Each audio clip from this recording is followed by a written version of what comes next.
जो प्रधानमंत्री विदेशों में जाकर ये कहता है मैं बुद्ध भूमि से आया हूँ, मैंने तुमको बुद्ध दिया है, मैं उस प्रधानमंत्री से जानना चाहता हूँ कि वह प्रधानमंत्री इस भारत की बुद्ध भूमि को राम जन्मभूमि किस आधार पर बनाना चाहता है या राम का मंदिर किस आधार पर बनाना चाहता है। राम जन्मभूमि में जितने भी अब अवशेष निकल रहे हैं वह सारे के सारे बौद्धों के अवशेष निकल रहे हैं। तब मेरा प्रश्न ये है कि राम की जन्मभूमि में राम के अवशेष क्यों नहीं, और जब राम के अवशेष नहीं हैं तो उसको बौद्ध नगरी मानने से इस देश को क्या ऐतराज है। 20 साल से मैं ये कहता रहा हूँ कि राम कभी भी अयोध्या में पैदा नहीं हुए, लेकिन यहाँ एक समझने की चीज़ है कि भारत में बौद्धों का जनमत नहीं है और जो लोग आवाज़ उठाते हैं वो अबौद्ध हैं। इसीलिए मैं एक बात ये कह सकता हूँ कि हिंदूकरण की जो नीति है आरएसएस की, वो ये कहती है कि आप माने या ना माने लेकिन हम मानते हैं कि आप हिंदू हैं। ठीक है। अब यह प्रश्न ये है, मैंने कुछ समय पहले बोला था सोशल मीडिया पे किसी पे बोला था कि रामलला सबके सामने बाबरी मस्जिद उस स्थल पर रखे गए, रामलला के मंदिर को, मंदिर नहीं उस जगह को ताला लगाया गया, बाद में वो ताला खोला गया। तो जब सब ये जानते हैं कि रामलला रखे गए, वहाँ ताला लगाया गया, बाद में वो ताला खोला गया, और इसी बात को लेकर के जब मंडल कमीशन लागू हुआ तो अडवाणी ने एक रथ यात्रा निकाली राम रथ लेकर के, और उनका कहना था कि रामलला हम वहीं आएंगे और राम मंदिर बनाएंगे। उसका प्रचार प्रसार किया गया। यहाँ एक प्रश्न है, ऐतिहासिक दृष्टि से आज तक कोई ये भी सिद्ध नहीं कर सका ऐतिहासिक दस्तावेजों के आधार पर कि रियल में वो राम जन्मभूमि है। अयोध्या जो है वह जो है मृणाल माता, जो बौद्ध धर्म के अंदर प्रसिद्ध जो है वो जो है वो श्रावस्ती नरेश की पत्नी थी, और वही का प्रसिद्ध कवि अश्वघोष महायान का अयोध्या का ही रहने वाला था। श्रावस्ती नरेश ने जब नरसंहार की वो बात कही थी ब्राह्मणों ने, तो वहाँ पर जो है जानवरों की हत्या की जाती थी। तथागत बुद्ध एक भेड़ के बच्चे को लेकर गए और उन्होंने वहाँ कहा कि राजन, नरसंहार करने से यदि आदमी को सुख मिलता है, स्वर्ग मिलता है, तो मैं ये चाहूँगा कि सबसे पहले आप मेरा ही मर्डर करें। तब राजा ने घोषणा की कि मेरे राज्य में किसी की हत्या नहीं होगी, और वो क्या बना, अयोध्या बना, जहाँ कोई योद्धा नहीं हो। अवध बना, जिसका मतलब है जहाँ किसी का वध नहीं हो। वास्तविक दृष्टि से देखा जाए तो राम की जन्मभूमि थाईलैंड में है, सारी दुनिया ये जानती है। लेकिन ये चीज़ एक बहुत महत्वपूर्ण बता रहा हूँ, जो पुष्पमित्र शुंग भिक्षुओं का कत्ल करने के बाद राजा बृहदत्त जो बौद्धों का अंतिम राजा था, उसकी हत्या करने के बाद एड़ी चोटी का जोर ब्राह्मणों ने लगाया इस भारत की धरती पर हिंदू गणराज्य स्थापित करने के लिए, फिर से ब्राह्मणी संस्कृति को थोपने के लिए। लेकिन 2,500-3 हजार वर्ष होने के बावजूद भी पूर्ण रूपेण वो जो सफल नहीं हो सके। 84,000 बुद्ध विहारों को तोड़ा गया, नालंदा विश्वविद्यालय तोड़ा गया, तमाम चीज़ें ध्वस्त किया गया, और आज भी यानी पूरे देश का अगर सर्वे किया जाए तो जहाँ जहाँ बौद्धों के अवशेष है वहाँ वहाँ कोई न कोई हिंदू संस्कृति का, ब्राह्मणी संस्कृति का कोई न कोई प्रतीक मिलेगा। तब प्रश्न ये पैदा होता है, बौद्धों के अवशेष स्थल पर ये हिंदू प्रतीक कैसे पहुँचा। इसका मतलब ये है जानबूझकर उसको स्थापित किया गया और इसको विवाद का एक केंद्र बनाया गया। मैं एग्जाम्पल देता हूँ, भद्रावती की लेनी हो, बुद्ध लेनी, वहाँ बताते हैं 5 पांडव हैं। नासिक में जाएंगे जहाँ वो बुद्ध लेनी है, वहाँ बताते हैं ये पांडव लेनी है। बुद्ध के आगे महाबोधि विहार में जाएंगे, जब टेम्पल में घुसेंगे तो लेफ्ट साइड में भगवान बुद्ध की 5 मूर्तियाँ हैं, कहते हैं ये 5 पांडव हैं। मेरी समझ में ये नहीं आता कि भद्रावती हो, नासिक हो या बोध गया हो, हर जगह 5 पांडव गए थे जो है, जिनके वहाँ अवशेष मौजूद मिलते हैं। एक प्रश्न और ज़्यादा महत्वपूर्ण बता रहा हूँ मैं, अदालत ने कोई टिप्पणी की, मैं ये नहीं कह रहा कि अदालत ने फैसला क्या दिया, मेरा उससे कोई लेना देना नहीं है, वो अदालत का काम है। लेकिन मैं स्वतंत्र भारत की धरती पर रहता हूँ, मुझे मेरी बात कहने का हक है। और वो हक ये है कि जिन अदालतों के जजों ने ये कहा था कि यहाँ फैसले भावनाओं पर नहीं दस्तावेजों के आधार पर होता है, और वही वो फैसला भावनाओं के आधार पर हुआ, ये मेरी समझ में नहीं आ रहा है। ये उनके उच्चतम अदालत के जजों का फैसला है, उनका सोच है, उनका विचार है, किस दृष्टि से, किस कानून की दृष्टि से उन्होंने फैसला किया, ये वही लोग इसकी सही बात कह सकते हैं। मैं तो इस संबंध में कुछ जानता नहीं, लेकिन एक बात जरूर कह रहा हूँ, राम जन्मभूमि में जितने भी अब अवशेष निकल रहे हैं वह सारे के सारे बौद्धों के अवशेष निकल रहे हैं। तब मेरा प्रश्न ये है कि राम की जन्मभूमि में राम के अवशेष क्यों नहीं, और जब राम के अवशेष नहीं हैं तो उसको बौद्ध नगरी मानने से इस देश को क्या ऐतराज है। बल्कि मैं ये कहूँगा कि जो प्रधानमंत्री विदेशों में जाकर ये कहता है मैं बुद्ध भूमि से आया हूँ, मैंने तुमको बुद्ध दिया है, मैं उस प्रधानमंत्री से जानना चाहता हूँ कि वह प्रधानमंत्री इस भारत की बुद्ध भूमि को राम जन्मभूमि किस आधार पर बनाना चाहता है, या राम का मंदिर किस आधार पर बनाना चाहता है। ये एक विचारणीय प्रश्न है। ये पूरे देश में लॉकडाउन है, मंदिर बंद है, मस्जिद बंद है, गिरजा बंद है, गुरुद्वारे बंद है, सब जगह ताला लगा हुआ है। यानी भगवान के मंदिर में भी ताला लगा है, और हमारे देश के 33 करोड़ देवता, इस सृष्टि का मालिक भगवान स्वयंभू जो है चुप है, मौन है। तो मैं समझता हूँ कोरोना वायरस से कहीं वो भी भयभीत तो नहीं है।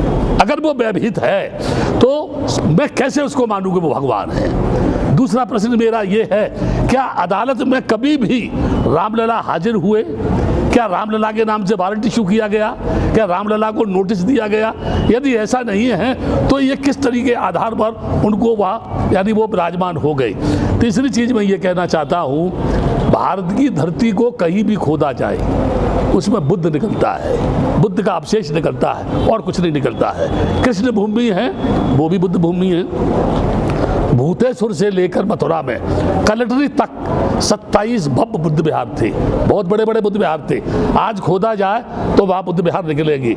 यहाँ एक प्रश्न है, बुद्ध की मूर्ति को तेलिया बाबा बनाया जा रहा है, बुद्ध की मूर्ति को विष्णु बनाया जा रहा है, बुद्ध की मूर्ति को विकृत किया जा रहा है, और कारण क्या है? हमारे देश का भिक्षु नपुंसक है, हमारे देश का भिक्षु जो है डरपोक है, भयभीत है, क्योंकि उसमें नैतिकता की ताकत नहीं है, उसके अंदर चरित्र नहीं है, उसमें सत्य के प्रति जूझने की हिम्मत नहीं है, वो मौत से डरता है। बुद्ध ने कहा जिसने मौत का साक्षात्कार कर लिया वो जिंदगी में भय मुक्त हो गया, अब उसके सामने कोई भी भय उत्पन्न नहीं कर सकता है। मैं ये कह रहा हूँ, एड़ी चोटी का जोर लगा करके हमारे देश का पूरा हिंदू समाज जहर उगल रहा है बेलगाम घोड़ों की तरह से।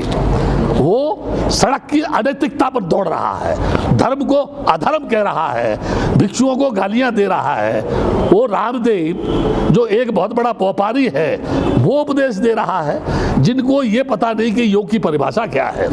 मैं यहाँ ये बताना चाहता हूँ कि जो लोग भी इस भारत की धरती पर हिंदू गणराज्य स्थापित करना चाहते हैं, मैं आपके मीडिया के माध्यम से कह रहा हूँ, उनके बाप के फरिश्ते भी इस देश की धरती पर हिंदू गणराज्य स्थापित नहीं कर सकते। क्योंकि जब ये देश आज़ाद हुआ, अंग्रेजों से जब एग्रीमेंट हुआ, तब डेमोक्रेसी के आधार पर यह देश आज़ाद हुआ, लोकतंत्र के आधार पर यह देश आज़ाद हुआ, धर्मनिरपेक्षता के आधार पर यह हुआ। मैं पूरे देश के लोगों से ये जानना चाहता हूँ, क्या वेदों में कहीं हिंदू शब्द है? क्या पुराणों में कहीं हिंदू शब्द है? कहीं गीता में कहीं हिंदू शब्द है?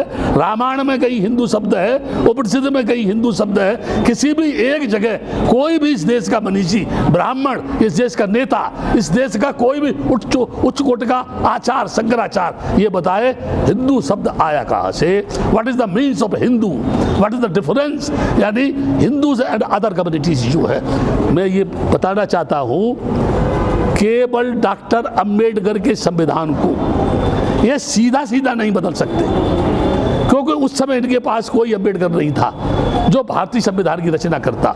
इस समय भी इनके पास कोई ऐसा मनीषी नहीं है जो संविधान को बदल दे।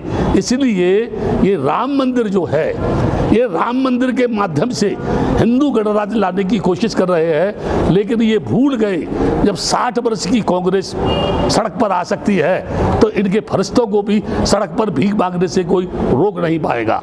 मैं यहाँ एक बात कहना चाहता हूँ, बड़े बड़े शहंशाह, बड़े बड़े सूफी, यानी हजरत आदम नबी से नीचे जमी के चल बसे थे, नूह किस्ती मान बल्ला यार वो भी चल बसे, जिनका जमी पे था लश्कर फौजो शिया, दिल के अरमा दिल में रहे यार वो भी चल बसे।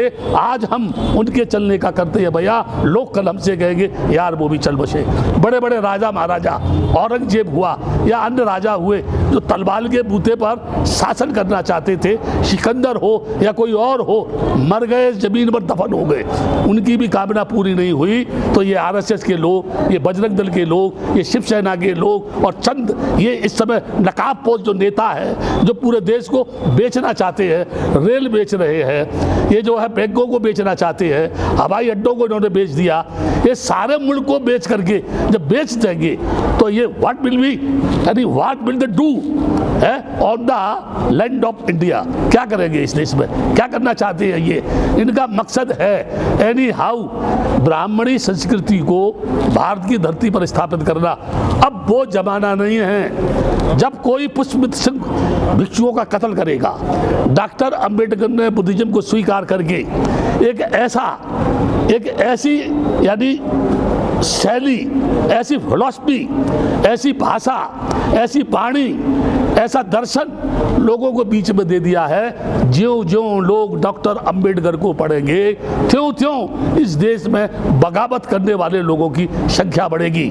सच को कहना अगर देशद्रोही की श्रेणी में आता है, ब्राह्मणवाद की सच बात कहना अगर देशद्रोही की श्रेणी में आता है, तो मैं देश के लोगों से कहूँगा मुझे किसी भी चौराहे पर खड़ा करके फांसी लगा दो, मुझे कोई आपत्ति नहीं है, लेकिन मेरे मरने के बाद भी मेरे जिस्म का एक एक कण ये बोलेगा ये बुद्ध भूमि है, ये बुद्ध भूमि है, ये बुद्ध भूमि है, ये राम जन्म भूमि नहीं है। अगर कोई ये कहता है कि राम जन्म भूमि है तो मुझे बताए राम का जन्म कैसे हुआ, वो कौन थे जिन्होंने चावल दिए थे, उन रानियों के संतान किससे पैदा हुई, मुझे लोग ये बताएं क्या गोबर से गोरखनाथ होते हैं, क्या मकड़ी के पेट से मकरध्वज होते हैं, क्या यहाँ यानी घास से आदमी पैदा होता है। अगर पहले होता था तो इस सदी में कहीं ना कहीं तो गोबर से कोई बच्चा पैदा होना चाहिए, कहीं ना कहीं मकड़ी के पेट में से तो कोई पैदा होना चाहिए। ये झूठे, ये बेईमान, ये बदमाश, ये गुंडे, ये लफंगे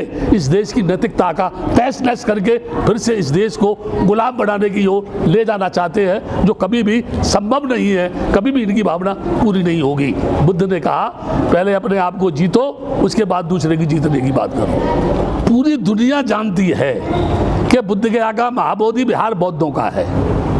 पूरा त्रिपिटक कहता है कि अयोध्या जो है साकेत नगरी के नाम से जानी जाती है।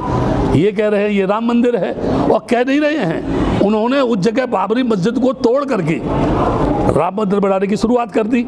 यहाँ एक प्रश्न है, जब वहाँ बाबरी मस्जिद थी नहीं तो आपने मुसलमानों को 5 एकड़ जमीन देने की घोषणा क्यों की?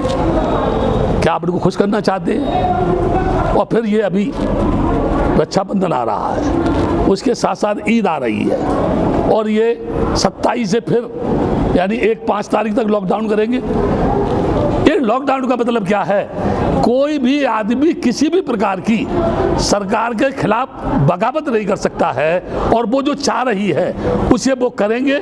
लेकिन मैं एक बात बता रहा हूँ, ये कुछ भी कर ले ये सफल नहीं होगा। मंदिर बना ले, ठीक है ना, मंदिर बना ले। ये अभी भी किसी ने कहा, मैं कह रहा हूँ इस बात को, जितने भी मंदिर हैं भारत की धरती पर, अगर उनके पुजारियों को वेतन के अलावा जो भी फंड है वहाँ, अगर पूरा फंड ये सरकार ले ले तो 130 करोड़ लोगों की समस्या का समाधान हो सकता है। लेकिन ये ऐसा नहीं करेंगे, क्योंकि मंदिर के नाम पे तो भड़काते हैं, ये मजहब के नाम पे तो लड़ाते हैं ना। इसलिए ये नहीं चाहेंगे।